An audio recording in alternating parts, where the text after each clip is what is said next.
Yo, what's up guys? Old School Dan here. In today's video, I want to talk about Steve Reeves' Classic Physique program, the official Classic Physique program by Steve Reeves. I sourced it from Building the Classic Physique the Natural Way, his book. So what I'm going to be going over in this video is some important notes, the actual routine. I'm going to give you some notes about what I would change in the routine. Then I'm going to finally list my sources. So with that being said, let's get started. All right, so here are some important notes to go over. So this is a full body routine done 3 days per week on Monday, Wednesday, Friday, or Tuesday, Thursday, Saturday. And you're going to see that Steve Reeves doesn't have any ab exercises in this routine because he felt like some of the exercises he was already doing already hit the abs enough, such as the tricep press down, the front squat, or any type of squat. He felt like it was already hitting the abs enough. Again, the routine evolved over time. This wasn't a routine he consistently did. This is something he followed, but the exercises always change. So when you see the workout, you're going to see the sequence begins with shoulders and ends with legs. There's a logic to this, and I'll talk about that in the next note. So Steve Reeves talks about that some people see bodybuilding as an art, some people see it as a sport, and some people see it as a science. Steve Reeves believes that bodybuilding is a science, and there has to be a logic to your training. This is exactly why he thought starting off with shoulders and legs was the most optimal because I'll read something from the book. And there's no use having the blood in your deltoids and then doing some calf work next and then onto biceps and then back down to the thighs. Such a sequence just wasn't logical.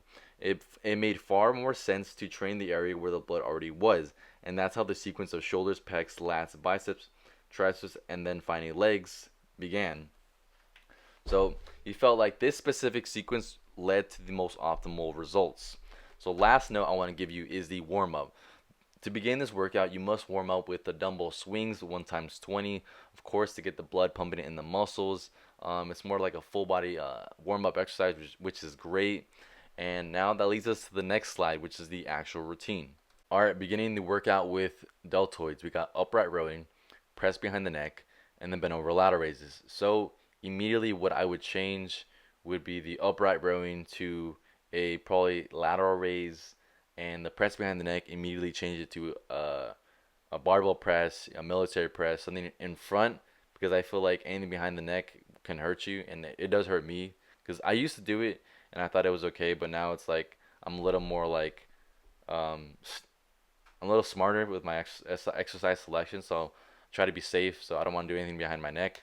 Change that to a barbell press and the bent over lateral raises. You could do those, or I'd probably do like some face pulls. Um, those are pretty good. I know volume wise, I'd probably just change it from 9 sets to 6 sets. That'd probably be a lot better. Excuse me. Moving on to chest, we got barbell bench press, dumbbell incline press, and the flying motion, which is equivalent to the flat flies. So here I would change nothing. I think it's pretty good. But again, if the volume is way too high for you, 9 sets is too much, switch to 6 sets.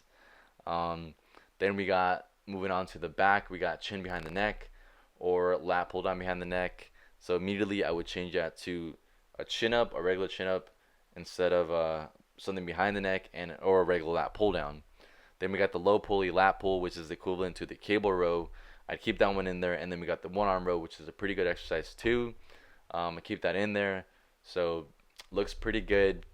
Now let's move on to the next set of exercises. Starting off the biceps with the standing barbell curl, moving on to the incline dumbbell curl, and finishing off with the high pulley bench curl. So standing barbell curl is great, great compound exercise for the biceps. It's a basic, always want to include that in your program.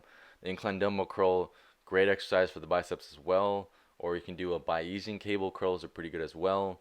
And finishing off with the high pulley bench curl. If you don't know what this is, if you could imagine yourself getting on the seated cable row machine, lying down with the bar in your hands and then curling it. It's as simple as that, but that's not the traditional way you should do it. There's another way you should do it, but I think I'll make a video about that later on or something. But pretty decent bicep exercises. Nothing I would really change. I don't know too much about high pulley bench curl. I personally never done it. I don't know what the EMG activation on it is, so I don't really have much to say about it. So I'm just gonna move on to triceps. We got the dumbbell French press behind the neck, pretty good exercise. We get the tricep extension bench press, um, which is I'm pretty sure that's just the skull crushers. Then we got the one arm crossover or the dumbbell cross faces. Um, it's sort of like a lying down one arm extension. If you could imagine that, instead of doing it seated, like with the one arm extension behind your neck, it's done lying down to your chest up and down. If you could imagine that. Exercise selection wise, dumbbell French press good, tricep extension, skull crushers good, and the one arm crossover pretty okay. I probably in what one of those exercises, I don't know which one, I can't really decide, but I'd probably just switch it out with the close grip bench press. I like that exercise pretty good. That or some tricep press downs. Those are pretty good as well too. So moving on to legs, we got the half squat, we got the hack squat, and we got the front squat. So half squat, pretty basic exercises. It's a basic exercise you want to keep in your program. Good mass builder. We got the hack squat, which is an okay exercise for the thighs. We got the front squat. Um, okay exercise selection. I'd probably remove the hack squat. Maybe do some leg presses or some leg extension. Front squat, you could leave in there as well. It's not bad. But again, I like to add some variety to my routine. So I'd probably maybe one day trade off the front squat for some lunges or something like that, you know? So now let's move on to the next set of exercises. So we're soon finishing up the workout. That front squat's not supposed to be in there, so that's an accident. We got the buddy assisted leg curl, something I've never tried. You could try that out. Done for 3 sets of 8 to 12 repetitions. So if you don't have a buddy to help you try the assisted leg curl, a regular leg curl, seated leg curl, or remaining deadlift would be fine. The next exercise is the calf raise and leg press, done for 1 set of 20 repetitions. I would change it to 6 sets because I feel like I need that much volume. 20 repetitions is fine. Again, you want to alternate. If you want to get some good calf results, you want to alternate the rep range over the days. So if you're doing this 3 times a week, one day you want to do 8 reps. 8 reps, maybe 15 reps, and then like 20 reps, or maybe do 6, 8, 15, something like that. Be pretty good to follow. And exercise wise, the leg press calf raise is great, is good exercise for the calves, but I would prefer to include a standing and a seated calf raise in my routine. Again, variety would change as well. Maybe one day I do the standing and the leg press calf raise, another day I do the standing and seated. So moving on to the lower back, which is the good morning, done for 3 sets of 8 to 12 repetitions. You could alternate this exercise with the hyperextensions, why not? Then finally finishing off the workout with neck, partner assisted neck flexions, 15 per side, 2 sets and or just 1 per side. So neck is something I'm gonna start training pretty soon because I feel like it really adds to the appearance of your physique. Because if you're in clothes and all people see is just your hands and your neck, that's what's really most exposed. If you're like wearing a full sweatshirt, jeans, shoes, all they can see is your neck. So if you got a pencil neck, no one's gonna think you're lift. Not that that matters, but I think a good neck kind of gives you that really manly, strong look. So I'm gonna start training my neck.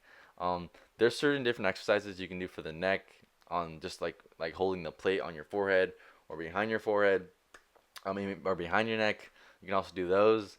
But yeah, I'm gonna start training neck pretty soon. I'm pretty excited for that. It's gonna be my neck's gonna be. I heard having a sore neck really hurts, so I'm excited for that. All right, so now let's finish off the video with listing some sources. All right, so where I sourced this information from was Building the Classic Physique the Natural Way by Steve Reeves.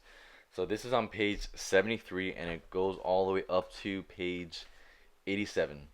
So yeah, that's the whole classic physique routine. Hope you guys enjoyed that.